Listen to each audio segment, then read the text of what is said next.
So, Dr. William Wallace received his PhD in art history from Columbia University in New York and is currently the Barbara Murphy Bryant Distinguished Professor of Art History at Washington University in St. Louis. He's an internationally recognized authority on Renaissance artist, architect, and poet Michelangelo Buonarroti. And he was one of a select group of scholars, curators, and conservators from around the world invited to confer with the Vatican about the restoration of Michelangelo's frescoes in the Sistine Chapel. In addition to more than 90 articles and essays on Renaissance art, he is the author and editor of 7 different books on Michelangelo. Immediately following the lecture, Dr. Wallace will be available to sign copies of his book titled Discovering Michelangelo, The Art Lover's Guide to Understanding Michelangelo's Masterpieces, which you can purchase in the museum store, of course. Now, let's give a warm Flint welcome.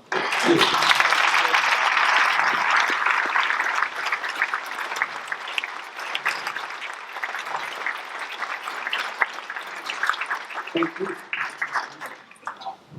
You can hear me breathing. I'm glad I'm alive. Maybe this is too close. I'm very pleased to be here. Thank you all for coming.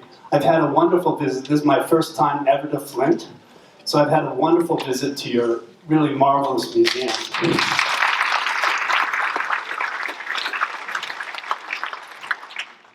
And I'm very, very pleased to come and talk to you about Michelangelo, but you must wonder about this title, 507 years. It's not exactly an anniversary. We've passed 500 years. It is 507 years since the ceiling was unveiled. But why talk about it now?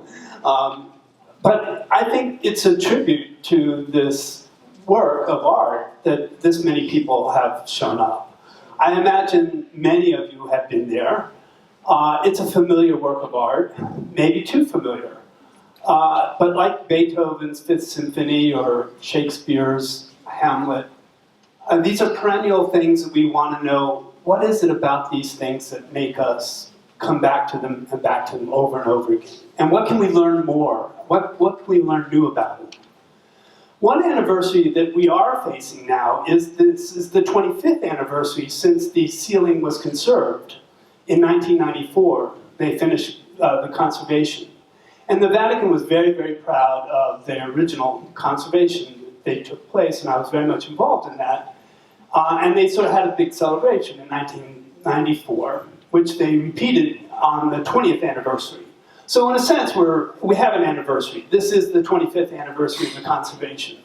And it did give inspiration to something many of you may have seen, which was the Wall Street Journal article that talked about the ongoing problems of conservation, about the Sistine in particular, but generally about artistic patrimony in Italy generally, since Italy has such a rich patrimony. What do we do to preserve these things for the future?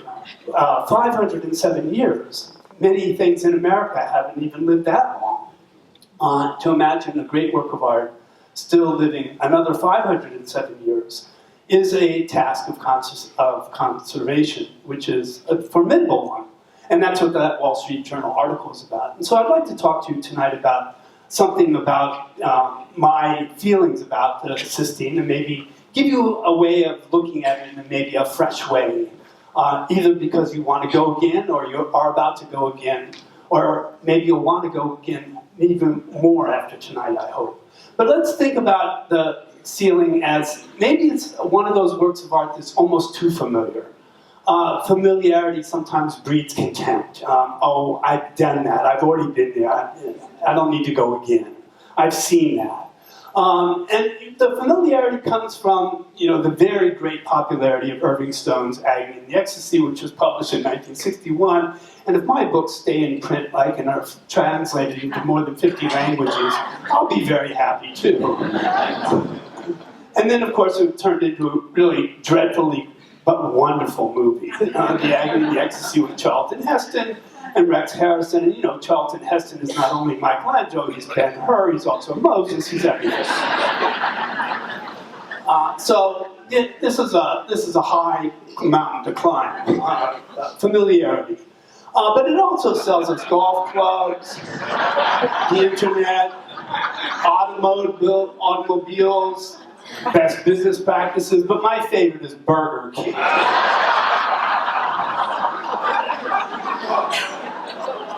This is probably the most familiar image in the Western Hemisphere. It used to be the Mona Lisa, but I think these two guys up there touching each other, as somebody once described it to me, is probably the most familiar image in the world. But one very intelligent use of that image was by Steven Spielberg in E.T., and where I think very intelligently he made use of that very powerful image of creativity in that film. But good ideas sometimes spawn bad ideas. So that film spawned "And God Spoke," and "Basketball," and "Risky Business," and "Tenacious D." And every time I show these things in my class and talk about how bad these movies are, none of which I've actually seen, there's inevitably one of my students say, "What? Tenacious D is my favorite movie." I hope they recognize what the image is that they're exploiting here. But we could go on and on about this. This is one of my favorite. I think this is very creative. One of my artists made this Sistine Souffle. This is, the college version of Michelangelo's. Of course, my students love this image. But I actually found this to be extremely good. This is China. Very clever. So, many of you have been there, so do you recall going to the Sistine? You probably recall this. A pretty unpleasant experience. Well, the Sistine Chapel is actually right next to St. Peter's, the great church. It's the chapel right here, so right on St. Peter's Square. And most people come to it, to St. Peter's Square first, and they think, okay, let's go to the Sistine Chapel. But in order to get to the Sistine Chapel, you have to then start at the square, but then go this way, and then this way, and then this way, and then this way, and you come back that way, and you end up at exactly where you started, having gone all this long route, and by the time you get there, you look like all these people, none of whom look extremely happy. And as the director John Henry said, by the time you get there, you feel like a cattle, being led to slaughter more than anything else. And then in the chapel, it's even worse. This is a chapel that accommodates now 25,000 people a day. And you look at this picture, and I think you probably remember being there. They yell at you in English. Silence, silenzio. Well, they sort of say it in Italian every once in a while, but really they no flash. But look at this crowd. There are only 3 people in the crowd that are looking at the ceiling. Everybody else is like, where are we going for lunch? I remember that pizza place. Isn't it time to go? And by the time most people have gotten to the chapel, they're exhausted, they're tired, they're hungry. And it can be a terribly unpleasant experience. And so my question is why go at all? Well, the truth is I've been to the chapel 55 times now. Sometimes almost by myself, but many times in those conditions you've been there as well, and in those crowds. And I must say that no matter, every time I've been, I've seen something different and something new. And moreover, there hasn't been a moment when I haven't, and I think this is almost a universal experience, stepped through that door, that tiny little door, into that chapel, and your breath is just taken away. This is the one place where students can actually use that word properly. Awesome. Wow, or wow. Because it's hard to grasp how anybody has accomplished this magnificent work of art. And that's sort of what I'd like to talk to you about tonight. Try to recapture something of that remarkable accomplishment. So the Sistine Chapel was built by Pope Sixtus IV, which is where the name Sistine comes from Sixtus IV. Dedicated in 1483, and you can see it's really quite a large building. And it stands, as I said, right alongside St. Peter's, and here we are up on the dome looking down onto the chapel itself. It's actually quite a large space. It's about 65 feet high, and it is the place where the College of Cardinals, it was built in order to accommodate the increased size of the College of Cardinals, and it is the place where the College of Cardinals gathers to elect the Pope. It's one of the things that they do in this chapel. And so I like to think that when the new popes are elected, that there's a kind of gravitas that is established by these cardinals who pray and think about what their great leader of Catholicism is going to be by working and electing under the ceiling that is above them. So this is one of the holiest places in all of Christendom. It is the Pope's chapel at the center of Catholicism. It was then finished, the decoration was finished by the nephew of Pope Sixtus IV, which is the very famous warrior Pope, Julius II. So Julius II was the great patron of Michelangelo, who first brought Michelangelo to Rome to build his tomb, the great tomb where Moses is. And we go and visit that tomb as well when we go to Rome. But at first, Michelangelo, the great sculptor, was brought to Rome to build this tomb, and Michelangelo was sent off to the quarries for 8 months to quarry marble, literally a mountain of marble, to create one of the greatest mausoleums since Roman times. But once Michelangelo was away, popes are busy. Julius was extremely busy. He had all kinds of projects in mind, one of which was reconquering the papal lands, literally the warrior pope. By the time Michelangelo had come back, someone had convinced Julius that it wasn't a good idea to build your own tomb in your own lifetime. It was like reconciling yourself to death. So he decided that Michelangelo was no longer going to build a tomb, but instead going to paint the ceiling of the Sistine Chapel, which is a really kind of a ridiculous idea. Ceilings are really difficult to paint. And moreover, this ceiling was already painted. The Sistine Chapel had a painted ceiling. Pope Sixtus IV, the original builder, had already brought a bunch of Florentines down in 1483 to decorate a series of frescoes on the lower part of the wall. Botticelli, Ghirlandaio, Cosimo Rosselli. These were the great artists of that generation. They decorated a series of narratives of the life of Christ and the life of Moses down here, and the ceiling was painted in a traditional fashion as heaven, painted as a blue sky with stars. So in a sense, it didn't really need any other decoration. Moreover, Michelangelo has never painted a fresco in his life. And he's being asked to paint in the most important place in all of Christendom. So you can imagine Michelangelo's initial reaction to this idea. But the problem is you don't say no to a pope. So at the very end of the project, when Michelangelo finished, he wrote this very hilarious poem about all of the agony and the problems that he had about how his neck was now permanently crooked.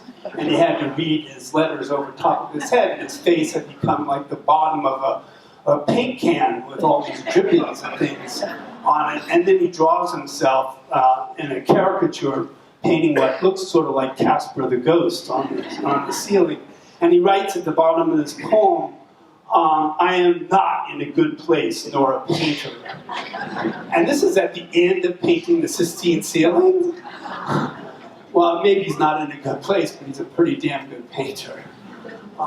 And the ceiling tells a different story. And so let's talk about recalling visiting the chapel. Because when you came into the chapel, you came into the chapel through that little door under the Last Judgment, which is exactly the opposite of the way you should enter the chapel. But the reason you did it that way is purely for the logistics of moving 25,000 people through the Vatican on a daily basis. So we're supposed to come into the chapel behind this rood screen here, And in fact, most of us should never be able to pass beyond this screen at all. This area is liturgically reserved space for the Pope and the cardinals, or the most important ecclesiastics. But in fact, we come into there and then we sort of pass through and we pass out of the chapel this way. So already we come into the chapel in a completely backwards way, and it's kind of a little bit disorienting, let's say. And I'd say that most people's first reaction to the ceiling is one of great disorientation. You come into the chapel and you're immediately sort of drawn to the ceiling. It's just a little bit overwhelming, more than a little overwhelming. And one finds oneself sort of going like this and turning from this direction and that direction and feeling kind of disassociated and not quite knowing what to fasten on or which way to turn. And actually, I don't think this is completely wrong. Although we've come into the chapel the wrong way, I think even if we came in the other way, we would still have this same reaction of constantly sort of turning and looking, because in fact, the ceiling works from multiple different viewpoints. All the ones I'm showing you work perfectly well. You just see different aspects of the ceiling. So this sense of kind of disorientation and discombobulation, I don't think is a wrong reaction. Because what Michelangelo has painted, other than one of the things you maybe recognize and remember, he has painted all of God's creation. He's painted a cornucopia of God's creation. So we are meant to be overwhelmed, the surfeit of God's creation. He's given us the entirety of the world. And so the fact that we're just a little bit overtaken is, I think, a very correct and proper reaction, I think, first reaction to what we see. Most people then start to fasten on some of the larger single figures, like the prophets or the sibyls, because these figures are 12 to 14 feet high, and they sort of stand out. They're all on the lower part of the bend of the ceiling. They're sort of easier to look at, especially without craning your neck so much, and they're very, very powerfully painted figures and very large figures. Or one tends to focus on some of those recognizable scenes, most famously the creation of Adam, which is towards the center of the chapel, but not actually at the center. It's not the central scene by any means, although many people sort of remember it as a kind of central scene. So this gives us a kind of orientation. And this is where, let's say after several minutes of looking or getting yourself oriented, this is how I think people sort of find, oh, well, there's the creation of Adam. And all of a sudden, things sort of fall into place. And that's, I think, also partly a correct way of looking. There is no correct way of looking at this. There is so much richness up there. We're talking about 5,000 square feet and 200 to 300 figures. So there's a lot to look at. And so there's no necessarily organized way to do so. We're looking at the beginning of creation. But I want to tell you about the first time I climbed the scaffold when I wanted to see the conservation in progress. And I came up the ladder, and this was the very beginning of the conservation process in 1980. And when I came up the ladder, this was my view of that very, very famous scene. And instead of, yes, Adam was okay, I immediately recognized where I was coming to the ceiling. But what impressed me was all of a sudden this figure. And all of a sudden I realized that when we look at that big, large scene, this figure hardly even exists. It sort of disappears. But notice how that figure actually overlaps into Adam's scene.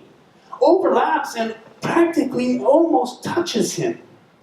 And one of the things that Michelangelo is so good at, and does over and over again, is put figures together. What we might call the visual equivalent to literary enjambment. Throw things together that have actually nothing to do with one another. They live in completely different worlds. This is a narrative, and this is sort of a piece of sculpture, and really in different spaces. And yet, look at that, how they're physically, practically in one space. And then the other thing that Michelangelo is so good at is the negative spaces in his sculpture or in his painting. The empty spaces are as important and as eloquent sometimes as the positive spaces. That little rivulet of space as it runs between these figures has a kind of character to it as much as the figure the figure itself does. So then when you turn and orient yourself to the main narrative scene, notice how those, which are really large nudes, kind of fade into the background, almost disappear from our attention spans. And how is that possible, given the physical enjambment of these figures?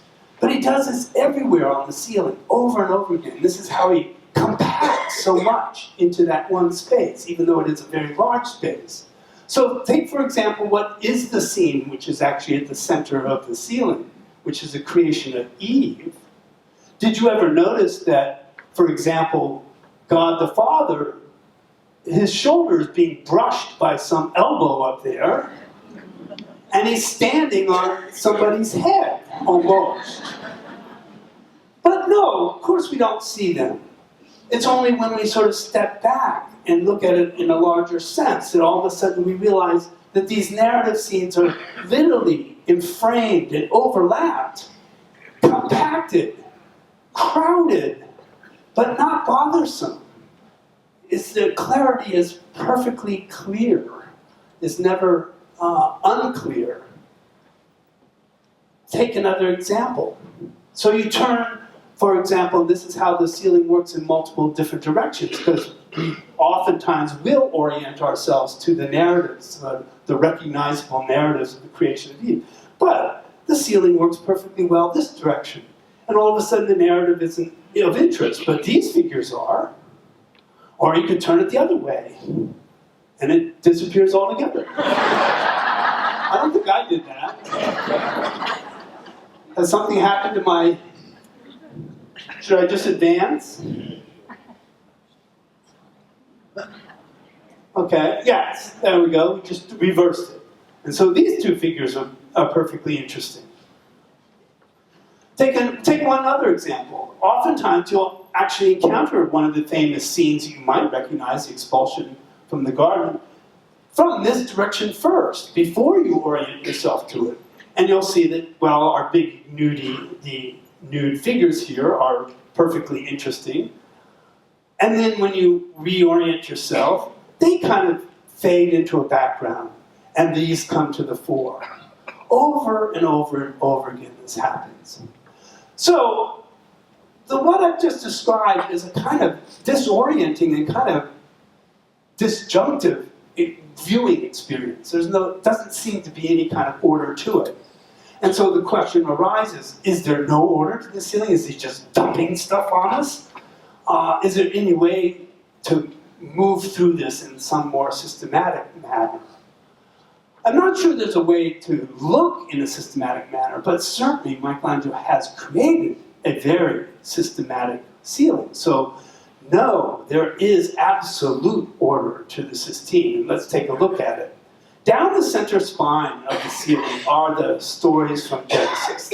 Not all the stories from 1 through 9 Genesis, they're selective stories.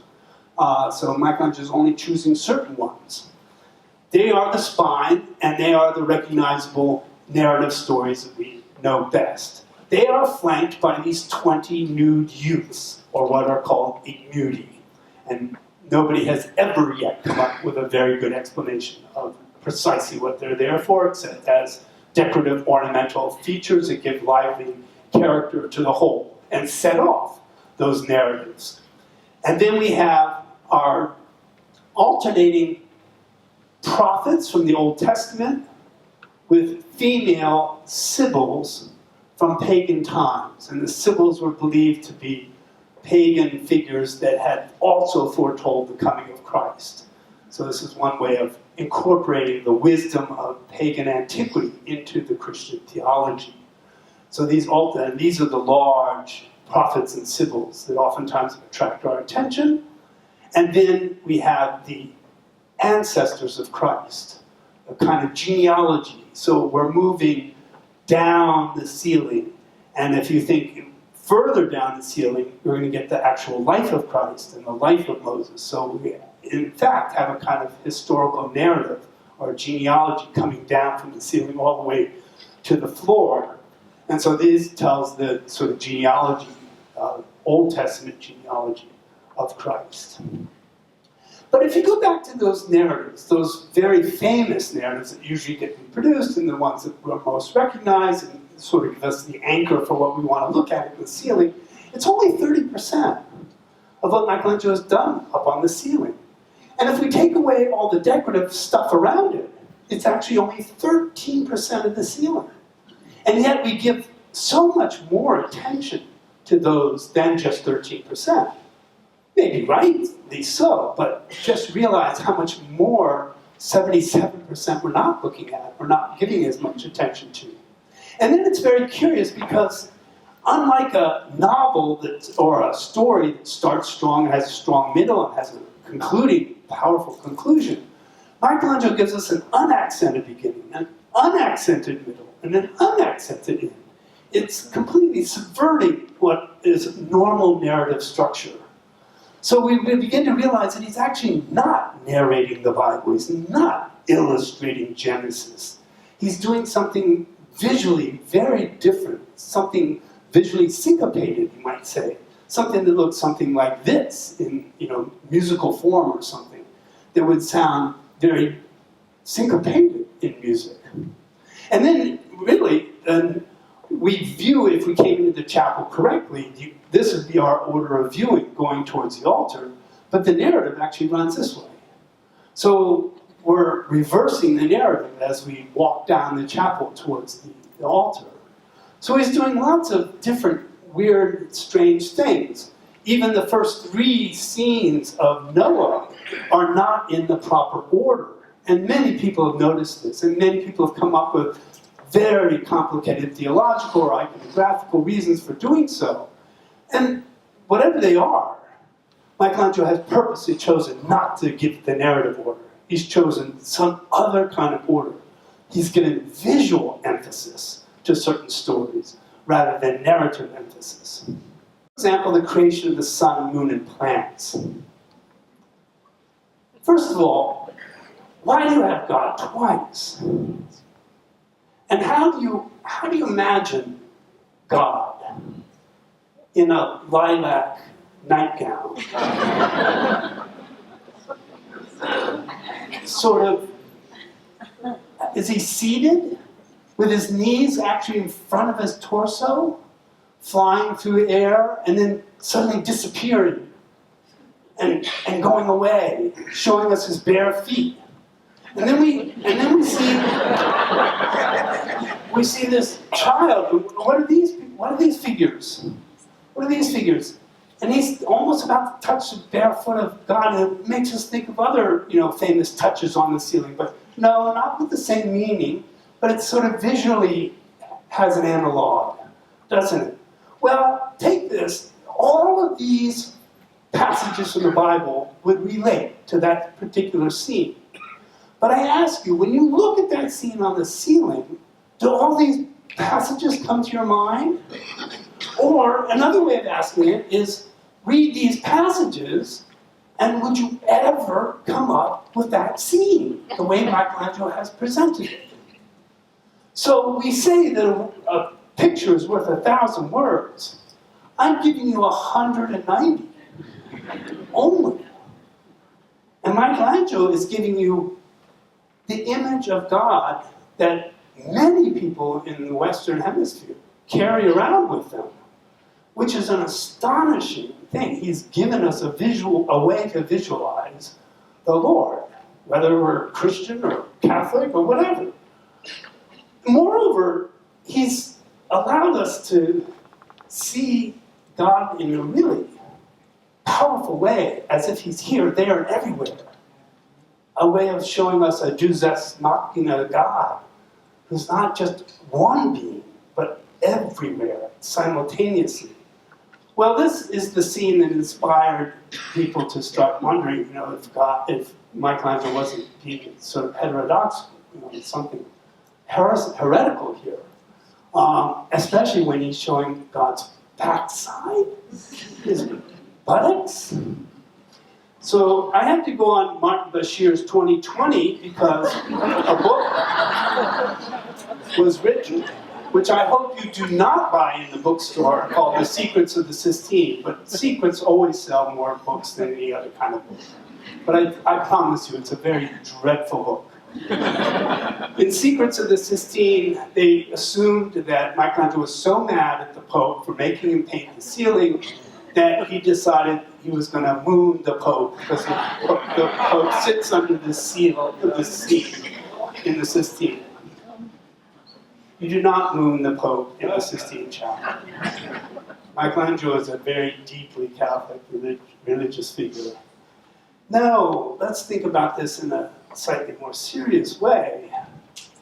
This is Michelangelo's thinking not just about one scene of God, not just about Genesis, not just about any narrative. He might be thinking about other aspects of the deity, about the moment when exactly Moses was not permitted to look upon God's face. It would destroy him.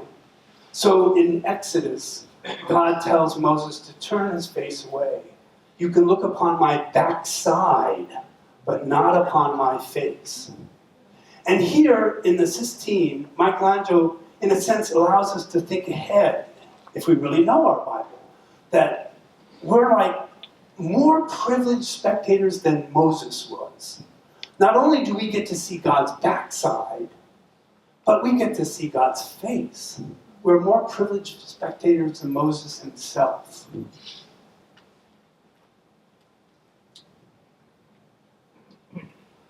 So, a different topic, a little less serious, let's say. Have you ever noticed the architecture? There's a lot of it. In fact, there's not only a lot of architecture, there's a lot of acorns and a lot of decorations. Just think of all these shells. Do you think Michelangelo painted thousands of shells? Michelangelo had helpers on the Sistine. He had about 13 helpers, but not all of them were painters. But somebody did nothing but paint acorns all day long. I promise you. Michelangelo didn't paint all those acorns. In fact, if you take away all the architecture, look at how much architecture frames everything. All that is architecture. 40% of the entire ceiling is architecture. So he has architecture painters. A lot of architecture painting going on. Michelangelo reserves the most important stuff for himself, all the figural painting. And the architecture divides the ceiling into 175 different individual picture units. So no wonder we're overwhelmed by the complexity of the ceiling, and no wonder people can come up with all kinds of different interpretations, because you can just sort of pick and choose from your 175 picture units and make up, different interpretations. No wonder, no one single interpretation can accommodate all 175, because Michelangelo sort of undermined our ability to give an all-encompassing interpretation of the Sistine ceiling. But I'd like you to think about starting when he had to lay out that architecture before he started painting any of the figures. He had to lay out the architecture across the entire chapel and across the barrel vault, the bending barrel vault. He had to take cords and dip them into chalk and snap them across the entire length of the chapel, because while the figures, we know, grew as he became bolder and became more confident, those areas do not change. So the architecture was all determined from the beginning. All those 175 picture units, how big they were going to be, they do not change in their scale. And that was all laid out at first. That just in and of itself is architecturally, logistically, an enormously complicated thing to do on a barrel vault. And then, how does he begin his figural work? Well, rather reluctantly. Remember, he's never painted a fresco before in his life. And we actually have this record on May 10th, 1508. The understatement of the year. Today, I began to work. But remember, he's a sculptor. So we have several of these early sketches from the Sistine, from the very beginning of his work. And you notice that this is one of these early sketches. And what is it for? This is very typical of Michelangelo, that he works up to the most important things. He starts on the easier things, the simpler projects, the simpler problems. Whoops, sorry about that. So this figure is sort of for a minor figure there. And the hand here is for the hand of the book. But that hand is a very important hand. It's going to hold that huge tone the Sibyl's about to pick up. But after drawing the chalk figures, all of a sudden he changes to pen and ink. And these are drawn afterwards on the remaining part of the page. And what are those chalk drawings? They're related to sculpture, because he's brought hundreds of blocks of marble from the quarries. Those 8 months that he spent up in the quarries getting ready to carve the greatest tomb of all time. He still has all those blocks in his studio, and he can't resist thinking about carving at the same time that he's thinking about painting the Sistine ceiling. And some carving is still going on about that Julius tomb, and he's still thinking about all those figures. So there's a kind of resistance here, translating or transferring from being a sculptor to a painter. But once he makes the transfer, it's very accomplished. So let's look at one other drawing from this early period. And this is a pen and ink drawing for one of these ignudi. And he has to come up with 20 of these. He works very, very fast. So he draws this one. And then afterwards, after having drawn that one, just below it, he gets the idea of just reversing the pose and doing it in a kind of slightly different way. And he does a variant on that, and a variant on that, and a variant and a variant. And within about 5 minutes or less, he's come up with a second figure. So he works very rapidly. On one sheet of paper, he's come up with 2 of these figures. And he doesn't need much more drawing. This is it. And he's ready to go straight to the cartoon, which is the full-size drawing needed to paint the painting. He's very efficient in the way he moves from design to finished product. So this brings up the question, like, okay, well, does he use live models? To think of all those 20 nude figures, for example. And when I show drawings like this to my students in my class, they say, well, of course, those are, yeah, he's drawing from a live model. And he certainly did draw from the live model all of his life. And this is where he really learned to become an artist.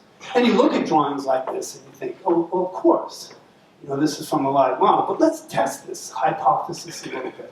And it was actually tested by one of my students by getting his buff roommate to sort of get into these poses.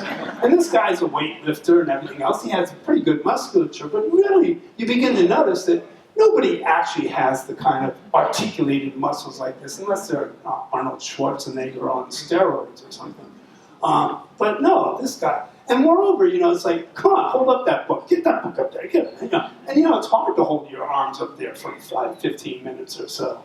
And then you begin to wonder, like, okay, well, what about that toe? I mean, is he really studying a toe 3 times, or does he just know how to draw a toe and he can't get it quite right, so he just draws it from himself? But let's look at a little bit, another one of these, okay? Do you really think that he, has people taking off their clothes up on the scaffold, 65 feet up there, and say, okay, time to undress now, I need another nude figure? Possibly, but let's keep testing this, okay? How about this one? This is one of the great exercises in my classes to make my students actually get into some of these poses. I invite them oftentimes to take off their clothes, but they tend not to do that. But even so, you begin to start to actually make the comparison here. You notice that the entire chest is completely forward, and the elbow is completely inside the thigh, which is completely frontal there. And so one thing you learn, or the students learn, is first of all, some of the poses are virtually impossible. And even if they're possible, you can't make them look comfortable. This is languid. and perfectly happy to remain there for 507 years. He cannot hold it for another 5 seconds. And then you wonder, okay, well, what's the model for God the Father? Did he take his unhappy apprentice and throw him off the scaffold and draw real quickly? Say, give me a flying figure. So we begin to realize that, no, he doesn't need models for everything.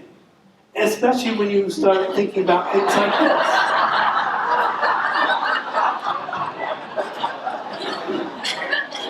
All I can say is that's a good dog. A very well-behaved lion. So, yes, he drew from models all of his life, but he had a huge repertoire of those drawings. And he doesn't need to reestablish his knowledge for each individual figure. And yet, there's also then other ingredients to add here. And the second very, very important ingredient to every one of Michelangelo's figures is ancient sculpture. And these are just as important as the nude model. And he studied ancient sculpture all of his life as well. And two of the most famous ancient sculptures that he knew very, very well were the Torso Belvedere and the Apollo Belvedere. And it's not the number of ancient sculptures he knew, it's the few that he knew and knew so well that he could utilize them in multiple different ways. So, for example, you take the Torso Belvedere, it's just a hunk of marble that nobody in the Vatican ever paid any attention to, except that now, all of a sudden, because the tour guide stopped there and said that Michelangelo admired it, everybody stops and takes a photo of it, even though it's, it's ugly as sin and nobody cares about it. But what does Michelangelo care about it? The very fact that it's a fragment. The fact that it's a fragment allows him to restore it in 20 different manners. So think about that, and then turn it around, and he sees it from multiple different sides. And this is what my teacher, Howard Hibbert, said, and noticed very brilliantly, that the Torso Belvedere, one fragment, gave Michelangelo 20 different figures that he was allowed to restore it in his own manner, 20 different ways. And then when it came to needing youthful beauty, he had the exemplar of Greek beauty in front of him in the Apollo Belvedere. And so you can sort of see how he could translate that into these languid, idealized, almost genderless figures on the Sistine ceiling, translating from the marble into this beautiful paint. And then there's a third ingredient. The live model, the ancient sculpture, and Michelangelo's own art. He had a prodigious memory, his biographers said. He lived 89 years. He had a 75-year career. He remembered everything he always ever did. And one thing he did was carve Moses very early in his career. He carved Moses for that Julius tomb in 1505. But the Julius tomb wasn't installed until 1545. He lived with Moses in his house. Imagine living with Moses for 40 years, growing up with Moses, waking up with Moses, going to sleep with Moses. So he imbibed Moses. And if you think about it, Moses is a prophet of the Old Testament. Did he have to go anywhere else except his own figure to inspire him to create a whole race of figures of prophets?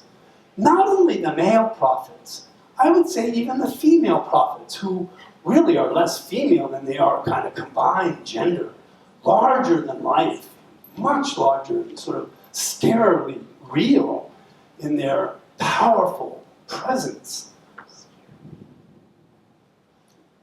So we can sort of think of Moses as generating the entire race of prophets and sibyls.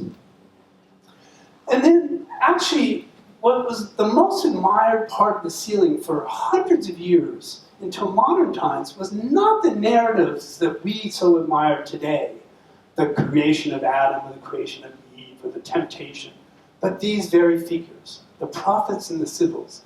These were the figures that were copied over and over again.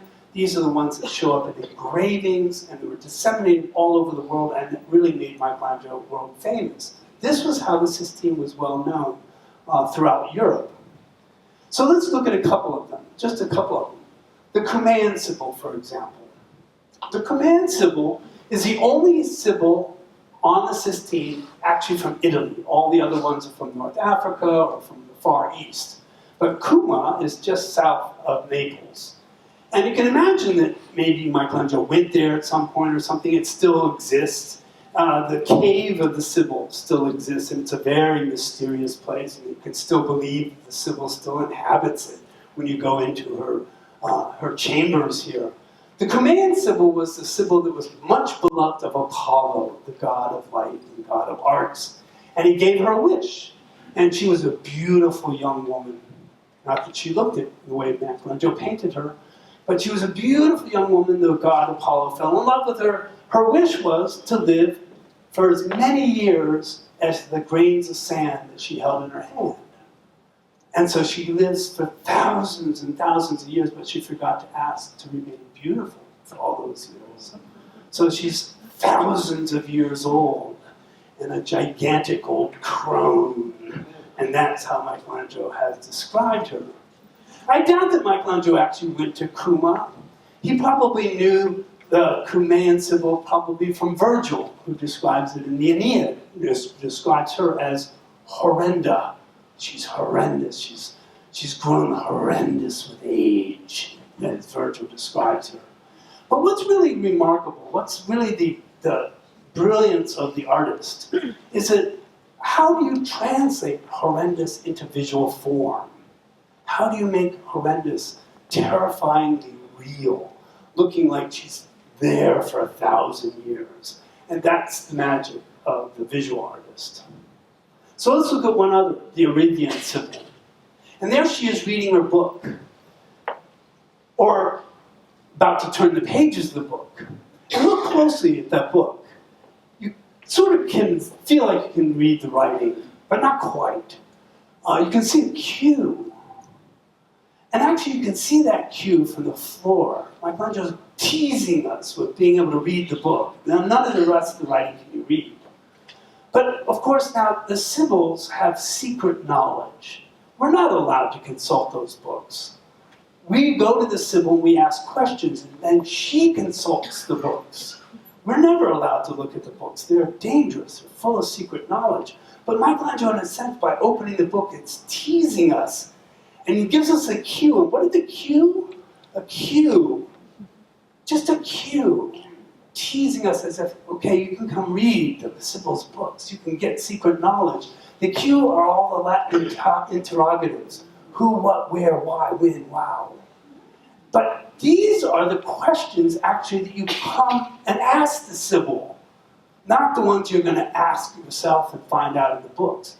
So you come to the Arabian Sibyl and you say, when am I going to die? Am I going to be famous? Who is the most famous person in the world? Who is the most beautiful in the world?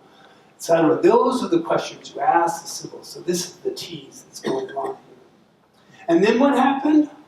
After all this, Michelangelo writes, I have finished the chapel. The Pope is well satisfied. And that's all he says about the Sistine. But I don't quite want to finish right there, because it's sort of on a downer note. I'd like to add one last conclusion. And that is, 25 years later, Michelangelo came back to the same chapel and painted The Last Judgment, the great painting on the last wall. Nowhere else in the entire history of art has an artist painted a major masterpiece and come back and added yet another masterpiece to create something like a combined mega masterpiece. It has never happened before or since. The only parallels I've ever been able to come up with are in literature. When Milton wrote Paradise Regained after Paradise Lost. Or Cervantes wrote the second part of Don Quixote after the first part just took off. Maybe in music we have something like that. But never in the visual arts. And it's more than just adding one masterpiece to another. It's a gigantic editing of the entire chapel. Because in order to paint the Last Judgment, Michelangelo actually painted over 2 of his own lunettes from that first program of 25 years before. Moreover, he painted over not just 2 of his own lunettes, he painted over the most important papal portraits. The beginning of the popes, Pope Peter, #1. The papal portraits start here and run in a genealogy and a history around the entire chapel. And he painted over the 2 most significant scenes in the life of Christ and the life of Moses. He closed up a window here, and he painted over the altarpiece, which was already painted there by Pietro Perugino, which we only now know because of the surviving drawing that Perugino has done. This is an unbelievable eradication of great art of just a generation before. This is an act of, you would say, foolishness or courage of monumental proportions. But not just of Michelangelo, but mostly of the Pope, Paul III, who recognized that Michelangelo was the greatest artist of all time. And that as great as and important as this wall was theologically, that Michelangelo was going to create something so much more important that it was worth sacrificing and giving him, in a sense, carte blanche to create another major masterpiece. And so, as Goethe says, as a conclusion, until you have seen the Sistine Chapel in person, you have no conception of what humankind is capable of achieving. Thank you.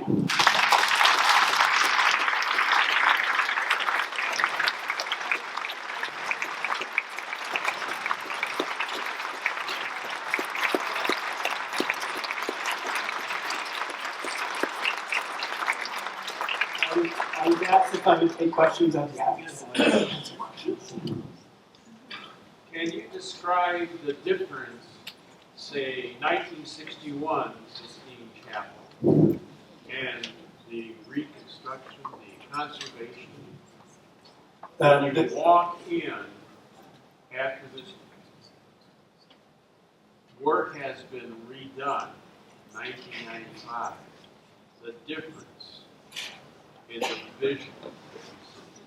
I think you were probably there in 1961. The question is, describe the difference between, let's say, the chapel in 1961 before conservation and 1990 when it was completed. It's so stunning. It was so stunning that it caused a lot of controversy, which you may remember, although the controversy has completely gone away now, I think. The world has embraced it, kind of like the Vietnam Memorial or something like that. But it was absolutely stunning. And I remember the chapel in both of its iterations, and I remember it most stunningly when it was half and half, all during the time when you saw, oh my God, the half cleaned and the half unclean, which is why I think some of the controversy arose, because the drama of the contrast was so great that it was hard to process. But let's think about the pre-conservation. Michelangelo painted it in one fresco. It's painted on the ceiling. There was 1 or 2 efforts to clean it very minimally by sort of brushing it and dusting it. But when was the last time you cleaned your kitchen ceiling? You don't clean ceilings. And the ceiling of the Sistine Chapel has been lit for 500 years by candles.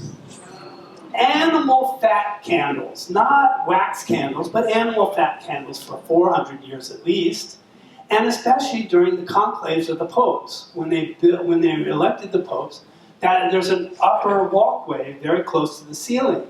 And the whole idea of that walkway is to line it with candles in order to illuminate the ceiling and put it like under floodlights. And those candles literally just covered the ceiling with blackened soot of the most horrible kind. Moreover, we carry in pounds, tons and tons of dust and dust mites and skin And one of the most fascinating parts of 1980 and 1990 going through the conservation process was talking to the conservators and literally showing what comes out of the filters every single day of human body waste. It's disgusting. And it was described as literally the ceiling goes through the equivalent of a minor hurricane every single day. The real danger is not all of this material, but the contrast in temperature between nighttime, when it goes cold, it gets quite cold in the Mediterranean, and then 25,000 people in the daytime. And even climbing from the floor to the ceiling, you could tell the difference of 15 to 20 degrees. When you were up at the ceiling, it was blistering hot up there. And so the real problem was, at the end of the conservation, was trying to equalize the temperature between night and day, and to try and equalize this contrast of what was described as a sort of hurricane of movement of the air once you let these people in from the stillness of the night. And so what do? Hire the Germans. They hired German engineers to figure out the whole air conditioning system, which lasted until 1994. And that was what was just replaced by Carrier air conditioning system. It was all updated in a very, very fancy, very high-tech modern system. But it's really one of the great problems. But back to the original question is like, just literally the black and the white of the color. And this is what was so shocking to people. But when the Vatican started to clean and realized, my God, there was nothing wrong with the fresco. It was perfectly well preserved. It was just covered with layer and layer and layer of this stuff. They were so excited by what they were finding that the Japanese had bought the photography rights from the beginning to do the conservation. And Life magazine ran numbers of articles about this on an ongoing basis. But at that time, in order to take good color photographs, they needed very high electric lamps. And so this was lighting the ceiling at a level more brilliant than we'd ever actually see the ceiling. And so the pictures that were being reproduced, that people were seeing, were a little bit, false in that the color was much too heightened and much too obviously contrasting. And so one of the things that came out, the positive things that came out of the great controversy, was that Vatican realized not to use electric lights on the ceiling. There's no direct electric lights on the ceiling because there is no time of the day ever when the sun actually shines on the ceiling. The sun always comes into the windows like this and shines on the floor. So the ceiling is always indirectly lit. And that's one of the reasons why painters painted very bright colors, in order to see through the darkness and to see over 65 feet. And so Michelangelo was trained in the workshop of Ghirlandaio and trained in fresco. I said he'd never painted one before. He had never painted one himself. He had learned and seen how it was done. And he became very, very expert at it very quickly. And he knew that it was required to have these incredibly bright colors. So up close, they're much brighter than they are when you see them, from 65 feet below, because you're seeing them in indirect light. And so what the Vatican now does is they only use electric lights to try and reconstruct what normal daylight sunlight looks like, and it's through filtered glass on the outside of the chapel. And so the lights are what a good normal day in Rome would be like, the lighting would be.